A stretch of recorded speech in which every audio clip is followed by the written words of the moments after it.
Hello friends, good morning. Welcome back to my channel. তো আমার চ্যানেলে একটি নতুন ভিডিওতে তোমাদের সকলকে অনেক অনেক স্বাগত। দেখো গাইস, মা আজকে সকাল থেকেই বসে পড়েছিল মাটন নিয়ে। আর মাটনগুলো যেহেতু বড় পিস ছিল, তো সেখানের জন্য মাটনগুলোকে একটু কুচি কুচি করে নিচ্ছিল। দেন তারপরে এখানে আর কি মাংস কষা চাপিয়ে দিয়েছিল। আর মাংস কষা হচ্ছিলো বলে আমিও বাটি নিয়ে দাঁড়িয়ে পড়েছিলাম হ্যাংলার মতো।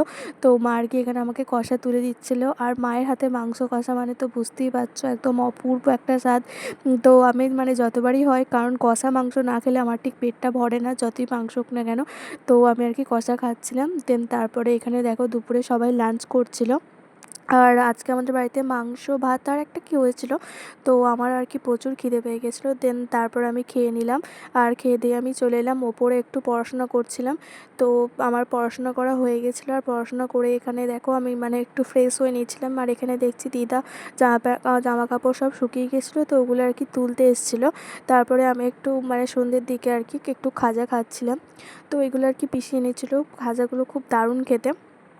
দেন তারপরে আমি আবারও চলে এসেছিলাম ওপরে পড়াশোনা করতে। আমার এটাই কাজ, খাওয়া দাওয়া পড়াশোনা। তো তোমরা আমার ডেলি ব্লগে এটাই দেখতে পারবে, যাই হোক না কেন। দেন তারপরে আর কি আমি চলে এসেছিলাম রাত্রেবেলায়। রাত্রে আমাদের হয়েছিল রুটি আর মাংস, মানে আর কি মাটন ছিল, তো ওটাই আর কি হয়েছিল। তো ওটাই আর কি খাচ্ছিলাম। আর আমি এদিকে কার্টুন দেখছিলাম, কারণ আমার খেতে খেতে কার্টুন না দেখলে আমার একদমই হয় না। তো সেই জন্য আমি একদিকে খাচ্ছি আর কার্টুন দেখছি। এটা আমার ছোটোবেলা থেকেই স্বভাব। তো এখন আমার এই স্বভাবটা কাটেনি আর কি, যাই হোক না কেন। দেন তারপরে এখানে আমি বিছানা করে নিয়েছিলাম, মানে বিছানা বাগিয়ে নিয়েছিলাম, যেহেতু আজকে আমার শরীরটা ঠিক অতটাও ভালো লাগছিল না। তো ওই জন্য আর কি তাড়াতাড়ি বিছানা করে নিয়েছিলাম। আর দেখো, এই দিন থেকেই আমাদের সর্বনাশের গোড়া শুরু।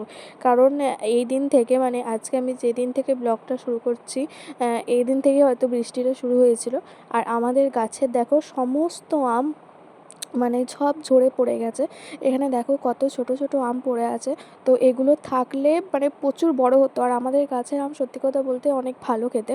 দেন তারপরে আমি এখানে বসে পড়েছিলাম মানে বিকালের দিকে একটু আলু কাবলি করতে। তো আলু কাবলি করে নিয়েছিলাম, ওটা খেয়েও নিয়েছিলাম। দেন তারপরে মা করেছিল সন্ধেবেলা একটু পকোড়া। তো পকোড়াটা খেতে অনেকটাই সুন্দর হয়েছিল। তো আমি আর কি খেয়ে নিয়েছিলাম। দেন তারপরের দিন সকালেরকার ভিডিও এটা। আর সকালে এসে আমি গাছে মানে আমাদের আর কি ছাদে দেখছি ঠিক এতগুলো আম মানে পড়ে আছে। তো মানে সত্যি বলতে অনেকটাই মনটা কষ্ট হয়ে গেল, কারণ অনেকগুলো আম। যাই হোক না কেন গাইস, চলো টাটা, দেখা হচ্ছে নতুন কোনো ভিডিওতে।